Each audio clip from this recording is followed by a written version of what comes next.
Brasil foi feito, as autoridades, o sistema, para não dar certo. O Supremo, que deveria dar exemplo, o Supremo Tribunal Federal, a maioria dos ministros lá, você vai ver nesse vídeo, e é realidade, a maioria tem negócio ligado a grandes escritórios de advocacias e a maioria são donos, que exigem Gilmar tem escritório no Rio de Janeiro, eles têm até nos Estados Unidos.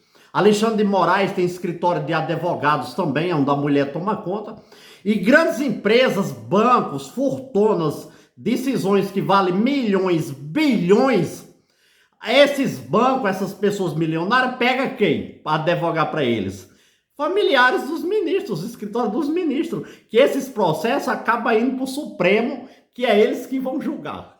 As conclusões e deixe um comentário. Agora, um exemplo, eu pego um escritório de advogados que o dono do escritório vai acabar julgando essa causa. Na sua mente, eu vou perder esse processo ou vou ganhar? O que você acha? No canal, deixa seu joinha! Que negocia a venda de parte de sua operação para o BRB, o Banco Estatal de Brasília, contratou para representá-lo judicialmente o escritório Bassi de Moraes, onde trabalham a mulher e 2 filhos do ministro do Supremo Alexandre de Moraes. De acordo com fontes ligadas ao banco, Viviane representa o Master em algumas poucas ações. O Master, porém, não revela quais são elas e nem o valor dos honorários. O escritório também não respondeu a pergunta sobre a relação com o Master. Uma pesquisa feita pela equipe da coluna de Malu Gaspar no acervo processual do Supremo não encontrou ações do Master em que Viviane seja advogada. Segundo o balanço do banco divulgado na última terça-feira, o Master tem em sua carteira 8 bilhões e 700 milhões de reais em precatórios, títulos de dívidas de entes públicos que são negociados no mercado. Como os precatórios derivam de decisões judiciais, é frequente que discussões sobre as condições de pagamento e outros direitos decorrentes desses títulos cheguem ao Supremo e a outros tribunais. O Master tem uma ação contra a União em andamento no Supremo, sob a relatoria do ministro Gilmar Mendes, que trata do recolhimento da contribuição social sobre o lucro líquido.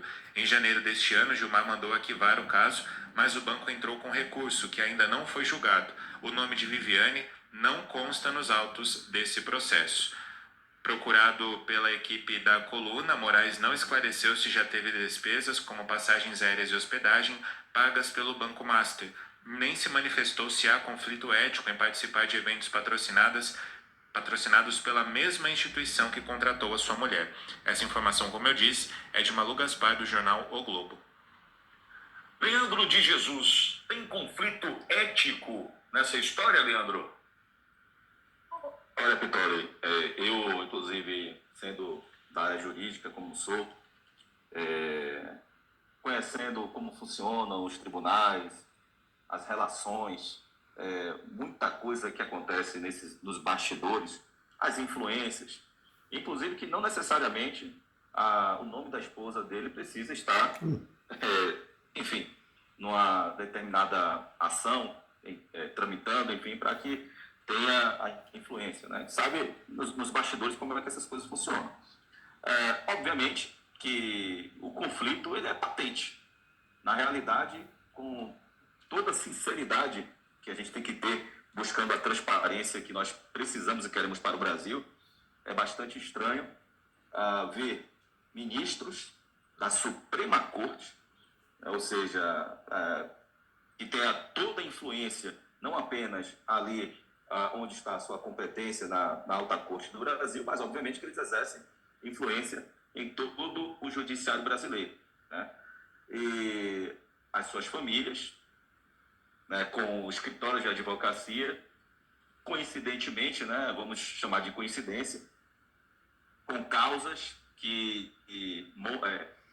multimilionárias ou que envolvem muito dinheiro, e recebendo muitas vezes algum tipo de benefício ou os carinhos, né, os chamegos que essas empresas costumam dar a esses ministros são muito estranhos, né? Não bastasse aí usar o avião da FAB para assistir o jogo do Corinthians, né, como aconteceu recentemente, nós sabemos que também se utilizam dessa influência, né, no setor privado, enfim, nas relações aí na advocacia.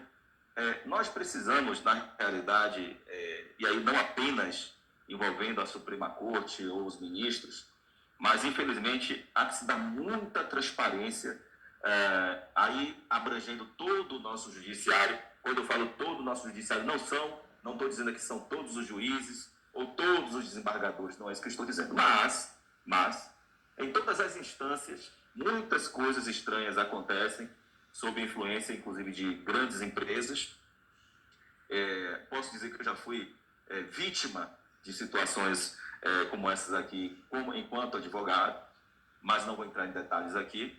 Então, obviamente que é muito estranho e deveria, eu acho que, se esses ministros hoje da Suprema Corte, aí falando do Alexandre de Moraes, quisesse passar o mínimo de transparência, de segurança para o povo brasileiro, estando ali na cadeira que ele está, deveria se evitar, sim, esse tipo de relação, porque o conflito, ele é claro, ele é óbvio, e fica aí patente, né, as possibilidades, né, vamos falar assim, de favorecimentos que nós sabemos que não deve acontecer. Claudio, e aí? Pode ou não pode, Claudio?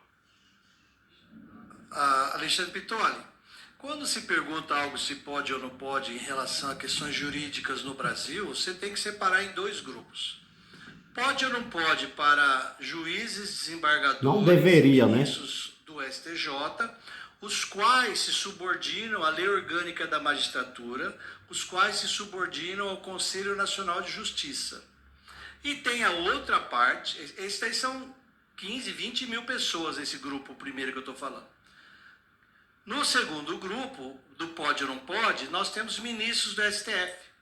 Quando houve a reforma, a lei complementar, que alterou, fez a reforma judiciária há 20 anos atrás, quase, o STF foi, de propósito, separado do Poder Judiciário. Ele está acima e fora da competência do Conselho Nacional de Justiça, ele está acima e fora da lei orgânica da magistratura.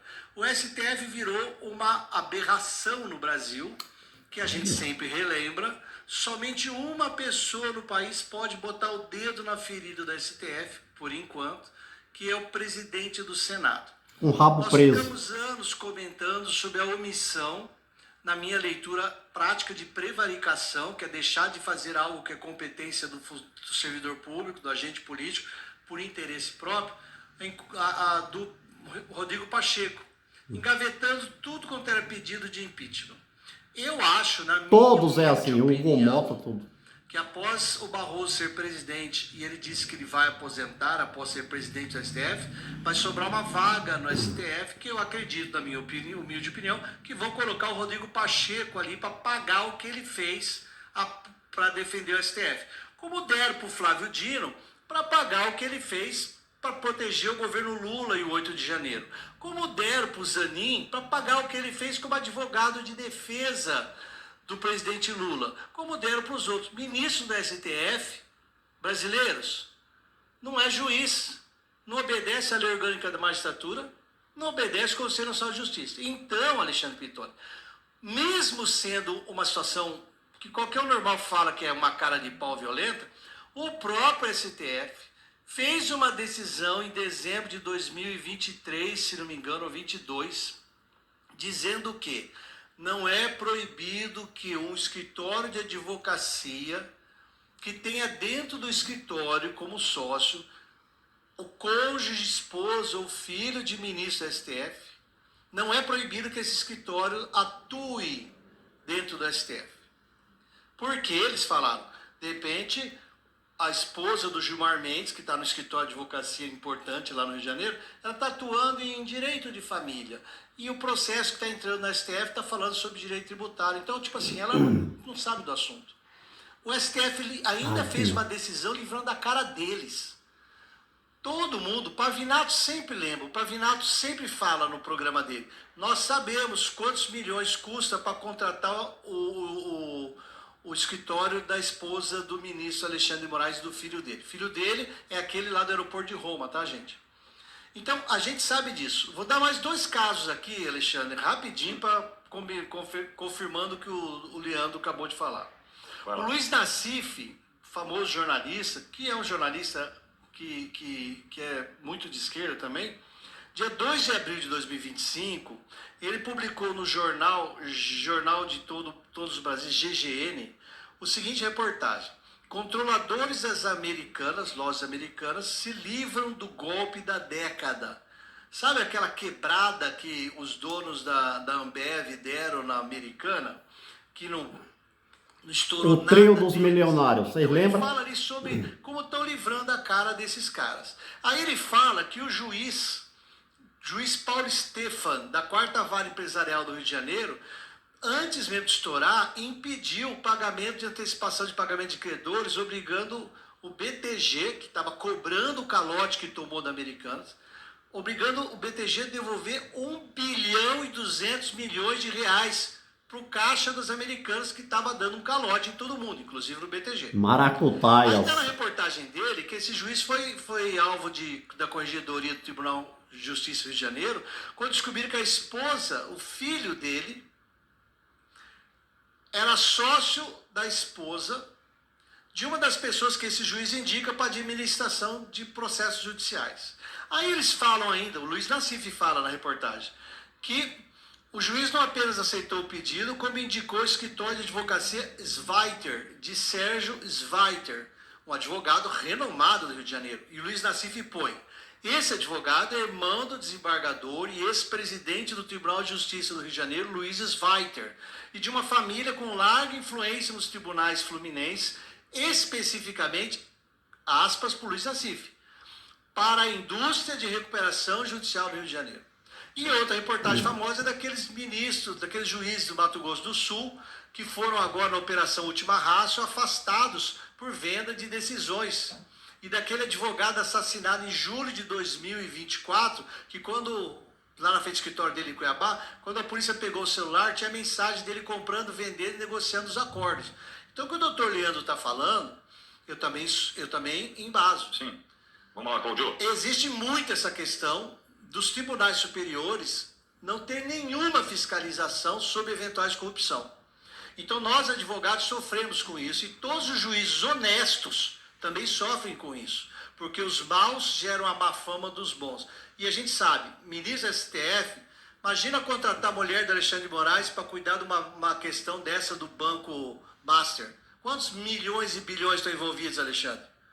O Brasil não é sério, Alexandre. O Brasil não é honrado.